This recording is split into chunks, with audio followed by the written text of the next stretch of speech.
What's going on, ladies and gentlemen? Welcome back to a brand new YouTube video, and in this one it is 1 day away until opening day. And since we already went over everything you guys need to know about opening day, did that video a couple days ago, make sure to go check it out if you have not.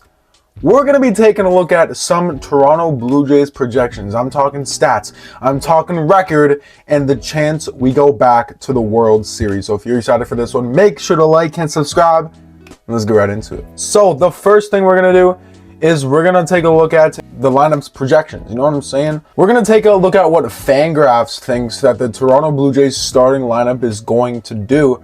And first, they got George Springer leading off. They're projecting him to have a .257 average, a .341 on base, and a slugging of .444 with 23 homers and 13 stolen bases, which is second on the team. Here's what I got to say about George Springer.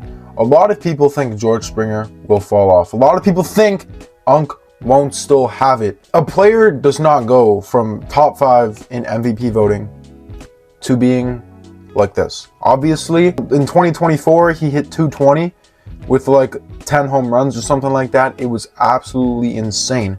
But never before that year in his Blue Jays tenure was he playing at an MVP level, and just last season he was. So me personally, I don't see this big of a fall off from George Springer. Most people do, and I'm a bit surprised by that. I see a lot of Instagram accounts that say Unk might still have it, it's .275 average with 25 home runs.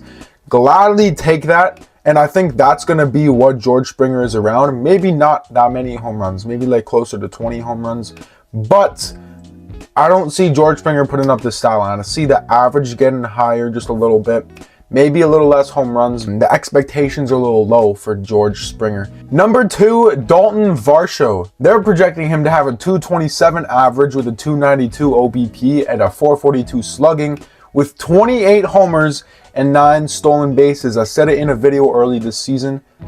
Dalton Varsho is hitting 35 home runs. Argue with your mama. Dalton Varsho is hitting 35 home runs. So for Fangraphs to say he's hitting 28, that's actually fine by me, because a lot of people think that he won't hit over 25. So shout out to Fangraphs. But obviously, we saw what he did in just 71 games last season. The power was there. 20 homers in 71 games is absolutely insane. He was on pace for like 42 home runs. That's crazy. Dalton Varsho's never really been an average kind of hitter. He's never been a contact hitter, always been a power guy. So for the average to be at .227, I'm not insanely mad at it. I do expect it to be a little higher than it is right now, but overall, pretty solid for Dalton Varsho. Number 3, Vladimir Guerrero Jr. And ladies and gentlemen, I think Vladimir Guerrero Jr. is going to have another 2021 season, another MVP caliber season. Fangraphs has him hitting .294 with a .380 on base and a .517 slugging with 32 bombs and 5 stolen bases. I think this is pretty accurate. Last year, believe it or not, was considered a down year for Vladimir Guerrero Jr., where he hit 25 home runs with an average of almost 300, which is still pretty solid. I expect the home runs to go up. I expect similar to what I expect from Dalton Varsho. Somewhere in the 30 to 35 range is what I see from Vladimir Guerrero Jr., along with an average probably just above 300. We saw it last season when the Blue Jays really sucked in 2024, the .323 average with like 34 home runs. That's kind of the same thing that I'm expecting from Vladimir Guerrero Jr. We saw what he did in the WBC. This man is ready to freaking go, and I can't be more excited for it. Number 4, the cleanup hitter is Addison Barger. He got .247 average, which is fine. Never been an average hitter quite like Dalton Varsho. .317 on base with a .437 slugging, but only 19 home runs. I'm expecting Addison Barger to go from in that 20-25 home run range, so I guess it's not really that too far of a stretch. Along with 4 stolen bases, Addison Barger is going to be the X factor for this Blue Jays team, in my opinion. Him, along with either Ernie Clement or Kazuma Okamoto, I think they're going to make really big impacts on this team that not a lot of people are really seeing or expecting. A lot of people are expecting Addison Barger to break out. Would this be considered a breakout year? I'm not really sure. 247 average with 19 bombs. I'm expecting 20 to 25 home runs. Like I said, it may be an average around 250 as well. So not too bad from Fangraphs over here. And in the 5th spot, we got Alejandro Kirk. Fangraphs has him going with a 272 average, 349 on base, and a 420 slugging, which I can 100% see from Alejandro Kirk. We saw stats similar to that last season, and I think he still got that. 15 home runs, which is also not bad, and 1 stolen base. If Kirk can get another stolen base this season, that would be tremendous. But I think this is kind of the first player they've hit spot on. I think that I'm in the same range as these guys with Alejandro Kirk in every single statistical category that they've said. So shout out to Fangraphs. Me and them are on the same page about Alejandro Kirk. But now we got a new addition, and it's Jesus Sanchez batting 6th. They got him with a 247 average, so same as Addison Barger, with a 315 on base and a 427 slugging, along with 15 home runs, same as Alejandro Kirk, and 9 stolen bases. If Jesus Sanchez can do exactly this, that is fine by me. Because when we first traded Joey Loperfido for Jesus Sanchez, I said we basically traded Joey Loperfido for Joey Loperfido with more power. And if Jesus Sanchez can bring 15 more bombs to this team than Joey Loperfido's like 3 or 4 halfway through the year, I'm more than okay with that. If Jesus Sanchez gives us this exact stat line, that is a win. You know what I'm saying? That is a freaking W. And now we got number 7, Kazuma Okamoto, the new addition as well. He's projected to hit 248 with a 321 on base percentage and a 444 slugging, along with 24 bombs and 3 stolen bases. I'm in the range of 25 to 30 with Kazuma Okamoto. Reason being was I know stats from the NBP. He never hit under 35 home runs in his career in the NBP, except for one season where he was injured and he still hit like 25 home runs while missing almost half the season. So I know it's not going to be translate the same. So 24 home runs actually does sound pretty good, and we're not that far off. But I do think Kazuma Okamoto can get up to 30 home runs if he really wanted to. And I do expect the batting average to be higher than 248, maybe closer to like 275. I do MLB The Show simulations, and he's hitting like 300 in those simulations. So I wouldn't say that high. I'd say maybe around 275 with 27 home runs. That would be my stat line prediction for Kazuma Okamoto. But now we got number 8, Ernie Clement. Ernie Clement is projected to have 274 average with a 310 on base and a 402 slugging, along with 12 homers and 8 stolen bases. Ernie Clement never been that much of a power guy. 12 home runs, gladly take that from Ernie Clement.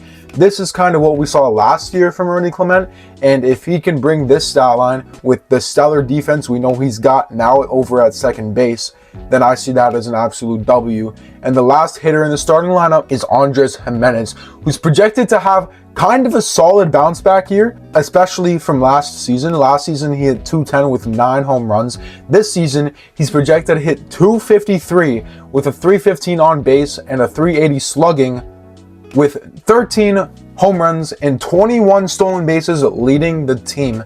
I think if Andres Gimenez can put up this stat line, especially in the 9th spot, that is a massive W.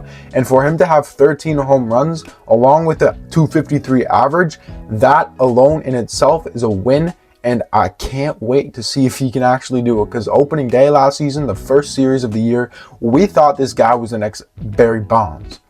And then he sucked the rest of the year. So hopefully that doesn't happen again. But now, so just so this video isn't 30 minutes long, we're gonna skip past the starting rotation and the bullpen, and we're gonna get right into the team projections for the Toronto Blue Jays, brought to you by TeamRankings.com. So shout out to those guys. The final record prediction for the Toronto Blue Jays is 89 wins and 73 losses. The chance to make the playoffs is 67.9. Nice.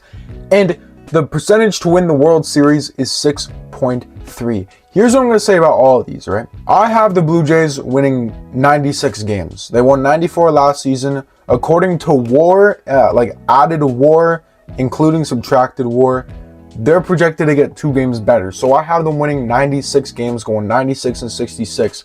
But as long as they make the playoffs, I'm not mad. You know what I'm saying? They could go 81-81, make the playoffs, and we're all good. You know what I'm saying? But only a 68% chance to make the playoffs for a team that just took the Dodgers as far as humanly possible. Very last millimeter of baseball in Game 7 of the World Series. That's kind of insane. You know, maybe at least an 80% chance, if not a 90% chance, you know what I'm saying?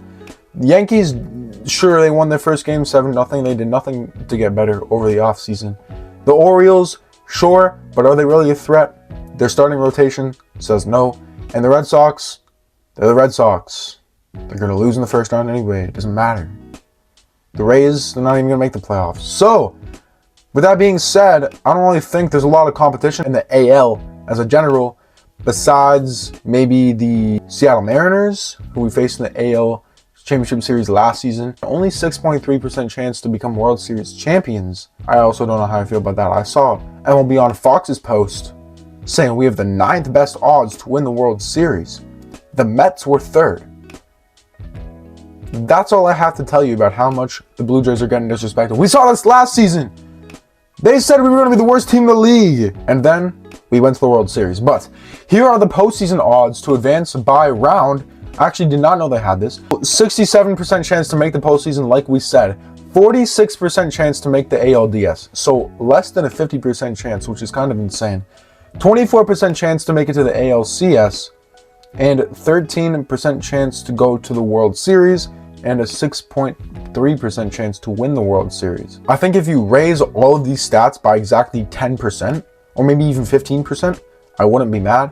But where they are right now, I don't know how I feel about it, you know what I'm saying? But yeah, that's pretty much all I got for you guys today. We went over the starting lineup and we went over the stats predictions for the team in general.